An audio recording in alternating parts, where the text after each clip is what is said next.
Eu sou o tipo de pessoa que tudo que faço penso na minha segurança.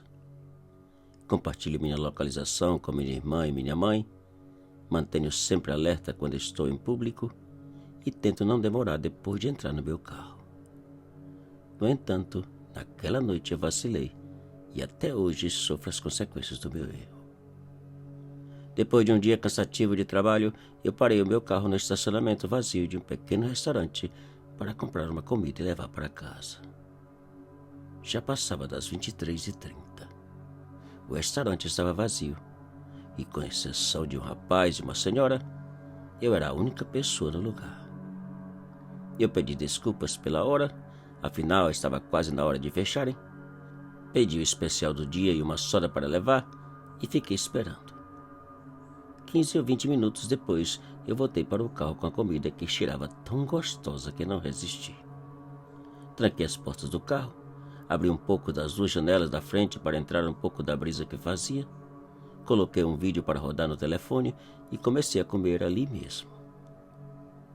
Poucos minutos depois, a porta principal do restaurante foi fechada e as luzes apagadas. Eu continuei comendo e assistindo o vídeo sem a menor preocupação ou prestar atenção no que passava ao meu redor. E foi então que tudo começou.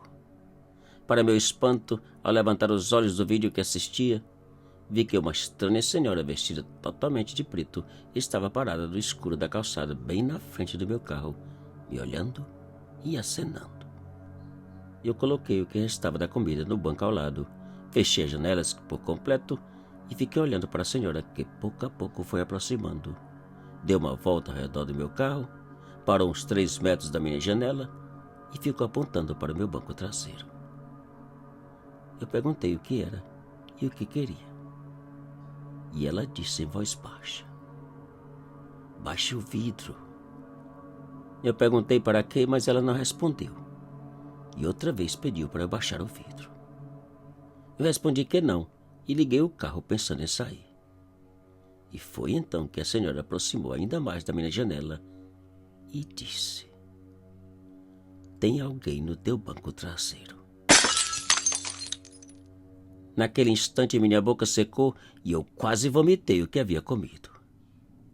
Agora que o intruso sabia que eu estava ciente de sua presença, quase podia sentir o arame e a corda apertando meu pescoço, a ponta da faca nas minhas costelas ou o revólver na minha nuca. E bem devagar tirei o cinto de segurança e preparei para pular para fora do carro. Não sabia se teria tempo suficiente para sair, mas tinha que pelo menos tentar. Com uma mão na maçaneta da porta, dei uma olhada no espelho retrovisor e olhei para um lado e outro do banco traseiro. E vi ninguém. Meu carro é pequeno, o que significa que não há espaço suficiente para uma pessoa esconder sem que eu pudesse ver através do retrovisor. Meu terror transformou em confusão. Virei para o banco traseiro e olhei para todos os espaços para confirmar. Realmente não havia ninguém. Ao virar para a senhora, ela já estava na minha porta sorrindo um sorriso estranho e com a mão na maçaneta tentando abrir. Eu não pensei 2 vezes. Dei marcha ré e saí arrastando a mulher, que por alguns segundos não largava da maçaneta. Eu fui embora para casa apavorada, pensando naquela mulher, pensando na sua intenção e se estava sozinha ou havia alguém mais escondido no escuro esperando o truque funcionar. 20 minutos depois, eu cheguei em casa e, depois de checar todas as portas e janelas, deitei tentando dormir. Porém, dormir foi quase impossível. O rosto daquela mulher não saía da minha mente. Em tudo que via ou para onde olhava, eu a via sorrindo o mesmo sorriso assustador. Quando finalmente consegui dormir, fui acordado às 3h30 da madrugada com o som de batidas na porta da frente da casa. Eu sentei na cama e fiquei escutando e pensando quem podia ser aquela hora da noite. As batidas continuaram e eu levantei, fui até a sala e perguntei quem era. "Brian", respondeu a voz de homem. "Alguma coisa errada, Brian?" Perguntei. Brian era o vizinho do outro lado da rua, um senhor tímido de uns 50 anos que nunca havia estado na minha casa. Você está sozinha ou tem companhia? Perguntou Brian. O quê? Perguntei já com o coração na mão. Não, não tenho.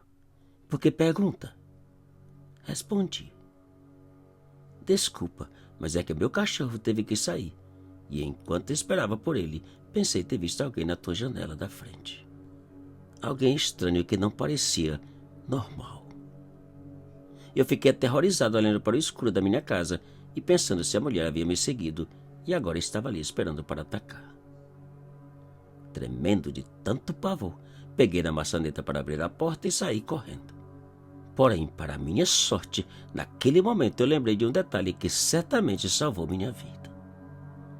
O Sr. Brian não tinha cachorro. Depois de um longo minuto de silêncio e tentando controlar a minha tremedeira, eu disse: Brian, a polícia já está a caminho. E outra vez, o silêncio. E para aumentar ainda mais o meu pavor, a maçaneta começou a girar de um lado para o outro e a voz disse: Abra a porta. Agora não era a voz de homem de antes. Era a mesma voz da mulher do estacionamento. Eu corri para o quarto, tranquei a porta e liguei para a polícia implorando por socorro imediato. Depois de vários minutos que pareceram uma eternidade, a polícia chegou e não encontraram ninguém. O restante da noite eu passei pensando quem era aquela mulher, qual era a sua intenção, como descobrir onde eu morava e como sabia do nome do meu vizinho e imitar sua voz.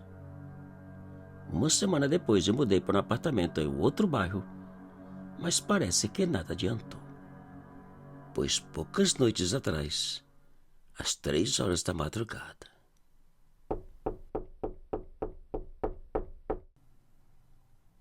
eu não tive coragem de perguntar quem era.